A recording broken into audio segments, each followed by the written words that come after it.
nazungumzia kwa upande wa amani na furaha sana kwangu, kwa sababu nimehitimu na nimeweza kutunukiwa degree yangu ya kwanza ya uhasibu pamoja na teknolojia ya habari. Kwa wadogo zangu wanaobaki, nipende kuambia kwamba tukaze buti, mambo mazuri yatake haraka.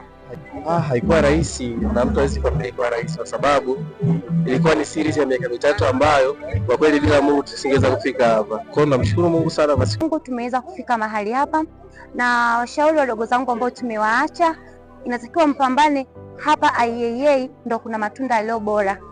IAA ndo ina kila kitu. IAA inakupa wewe mafunzo, sio tu elimu ya kawaida, bali pia ni mafunzo ambayo yataweza kukusaidia wewe kuweza kufikia ndoto zako ambazo unazihitaji. Vile vile tunawakaribisha watu wote ambao wanakuja mwaka wa kwanza first year. Karibuni sana IAA Next Level. Na hayo yalikuwa ni miongoni mwa maoni ya wahitimu wa Chuo Kikuu cha Uhasibu Arusha, na endelea kufuatilia BMMC Media. Thank you.